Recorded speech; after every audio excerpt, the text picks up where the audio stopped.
멜레아그로스와 칼리돈의 멧돼지 사냥에 대한 이야기 시작하겠습니다.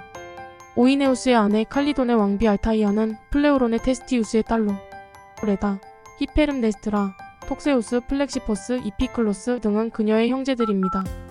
형제 중에서 레다는 백조로 변한 제우스와 사랑을 나누어 헬레네, 디오스쿠로이 등을 낳은 것으로 유명합니다. 알타이아가 아레스와 관계를 맺고 멜레아그로스를 낳았을 때의 일입니다. 운명의 세 여신들이 방문하였죠. 운명의 실을 잡는 여신 클로토는 아이가 고귀할 것이라고 하였고, 생명의 실을 감는 라케시스는 아이가 용감할 것이라고 하였습니다. 가위질로 생명의 실을 자르는 아트로포스는 난로에서 타고 있는 장작이 다 타면 아기가 죽을 것이다 라고 하였죠. 이 말을 들은 알타이아는 급히 장작을 꺼내어 은밀한 곳에 숨겨 보관하였습니다. 멜레아그로스는 칼리돈의 궁성에서 멋진 남자로 자랐습니다. 특히 창술이 뛰어났죠. 그는 이다스와 마르페사에게서 태어난 클레오파트라와 결혼하였습니다. 이다스가 마르페사를 아내로 맞이했던 이야기를 잠시 해볼까요? 아레스의 아들 에베노스에게는 아름다운 딸 마르페사가 있었습니다. 그녀의 아름다움에 구혼자들이 몰려왔죠. 딸을 결혼시키고 싶지 않았던 에베노스는 구혼자가 자신과 경주를 하여 이겨야만 딸과의 결혼을 허락하겠다고 하였습니다. 경주에서 진 구혼자는 처형하였죠.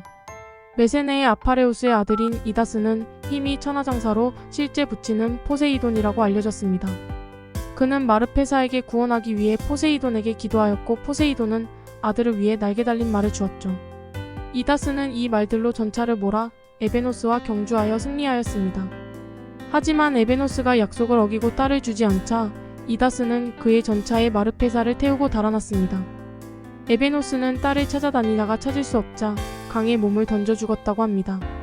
그가 죽은 강은 그의 이름을 따 에베노스 강이라고 불리게 되었습니다. 이다스가 마르페사를 데리고 고향으로 가는 중에 이번에는 아폴론이 마르페사의 미모에 반해 그녀를 납치했습니다. 이다스는 전차를 몰아 아폴론을 추격하였고 마침내 따라잡아 싸우게 되었습니다. 둘의 싸움은 호각으로 하루 종일 싸워도 승부가 나지 않았죠. 그러자 제우스가 중재에 나섰습니다. 제우스는 마르페사에게 남편을 선택하도록 하였고, 아폴론과 이다스는 그 선택을 따르겠다고 약속하였습니다. 마르페사는 자신과 함께 늙어갈 인간 이다스를 선택하였죠.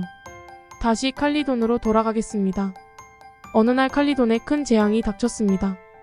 오이네우스 왕은 한 해 곡물을 수확하며 신들에게 감사의 제사를 지냈는데 한 번은 실수로 아르테미스 여신을 빼먹어버렸습니다. 모욕을 당했다고 여긴 여신은 오이네우스와 칼리돈을 벌주기 위해 크고 사나운 멧돼지를 보냈습니다. 멧돼지는 불타는 듯한 붉은 눈에 두꺼운 근육, 그리고 몸은 송곳 같은 털로 덮여 있었고 입으로는 괴성을 지르며 뜨거운 거품을 뿜어대었죠. 칼리돈 전역을 날뛰며 포도밭과 농작물을 파괴하였고 사람들은 성벽 안으로 피신할 수밖에 없었습니다. 오이네우스 왕은 그리스 전역의 영웅들에게 도움을 요청하였고 많은 영웅들이 칼리돈으로 왔습니다. 아탈란타라는 여성 영웅도 참가하였죠. 멜레아그로스는 그녀를 보고 사랑에 빠졌습니다. 케페우스와 앙카이오스 등 몇몇 사람들이 여자와 함께 사냥하기를 거부하기도 하였으나 멜레아그로스가 나서서 그들을 설득하였죠. 사냥이 시작되었습니다. 많은 영웅들이 멧돼지를 쫓고 또 쫓기었습니다. 사고도 생겼죠. 태계하의 앙카이오스는 양날도끼를 휘두르며 멧돼지에 맞서다가 엄니에 찔려 죽었습니다. 펠레우스가 던진 창은 멧돼지를 빗나가 그의 장인인 에오리티온을 맞추어 죽게 하였습니다. 혼란한 와중에 맨 처음으로 멧돼지에게 화살을 맞추어 피를 흘리도록 만든 사람은 아탈란타였습니다. 아르고스의 암피아라우스가 두 번째로 멧돼지의 눈을 맞췄지요. 이후 다른 사람들도 활이나 창으로 조금씩 상처를 입혔습니다. 하지만 결정적인 일격을 넣어 멧돼지를 죽게 만든 것은 멜레아그로스의 창이었습니다. 누가 보아도 멧돼지를 죽인 사람은 멜레아그로스였죠. 하지만 사랑에 눈먼 그는 상으로 자신이 가져야 할 멧돼지의 머리와 가죽을 처음 화살을 맞추어 피를 흘리게 만든 아탈란타에게 주었습니다. 이 일은 비극의 시작이었습니다. 멜레아그로스의 외삼촌 플렉시포스와 톡세우스는 남자들의 일에 여자가 상을 받는 것을 수치스럽게 여겼고, 멜레아그로스가 상을 받아들이지 않는다면 출생권에 의해 자신들이 받는 것이 정당하다며 그녀에게서 가죽을 빼앗으려고 하였습니다. 분노로 이성을 잃은 멜레아그로스는 외삼촌들을 죽이고 말았죠. 이 소식은 알타이아에게도 전해졌습니다. 그녀는 숨겨두었던 운명의 장작을 꺼내어 불 위에 던졌습니다. 장작이 불타면서 갑자기 멜레아그로스의 몸도 불타기 시작했습니다. 피를 흘리고 죽지 않는 것을 불명예스럽게 생각한 그는 차라리 멧돼지와 싸우다 죽은 앙카이오스의 죽음이 더 낫겠다고 하였죠. 신음소리 하나 내지 않고 온몸이 불타는 고통을 견뎌내다가 마침내 장작이 다 타버리자 멜레아그로스의 생명도 소진되었습니다. 슬픔으로 그의 아내 클레오파트라가 따라 죽었고 알타이아 역시 자신의 행동을 후회하며 목매어 죽었죠. 그의 비극적인 죽음에 여동생들이 슬픔에 잠겨 계속 울었는데 아르테미스는 이들을 뿔닭으로 변하게 만들었습니다. 그러나 디오니소스는 자신의 딸 데이아네이라와 고르게를 곧바로 인간으로 되돌렸습니다. 아르테미스가 보낸 진짜 재앙은 멧돼지가 아니라 아탈란타다라는 이야기도 있습니다. 왜냐하면 갓난아기 때 숲에 버려져 아르테미스의 가호를 받아 어미곰의 젖을 먹고 자란 아탈란타는 아르테미스의 분신 같은 존재였기 때문입니다. 그녀가 오지 않았다면 멜레아그로스의 비극적인 죽음은 없었겠지요. 멜레아그로스의 죽음을 두고 다른 이야기도 있습니다. 칼리돈의 멧돼지 사냥 이후 트로피인 멧돼지 머리와 가죽을 아탈란타에게 준 것을 두고 분쟁이 생겼는데 이로 인해 테스티우스의 아들들이 죽게 되었고 결국 쿠레테스인들과 칼리돈의 전쟁으로 이어졌습니다. 아마 테스티우스가 다스렸던 플레오론에는 쿠레테스인들이 주로 살았나 봅니다. 멜레아그로스는 어머니로부터 저주의 말을 들은 이후 참전을 거부하고 아내 곁에 누워 시간을 보냈습니다. 그가 없는 동안 칼리돈 사람들은 점차 전투에서 열세를 보였습니다.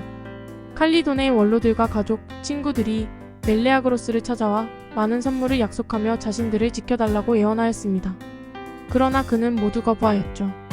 쿠레테스인들이 칼리돈의 성벽을 점령하고 도시가 불타 그의 집마저 위험에 처하자 클레오파트라가 울며 그에게 예언하였고 그제서야 멜레아그로스가 참전하였습니다. 그의 참전으로 쿠레테스인들이 물러났지만 멜레아그로스는 아무런 명예도 얻지 못하였습니다. 너무 늦었죠.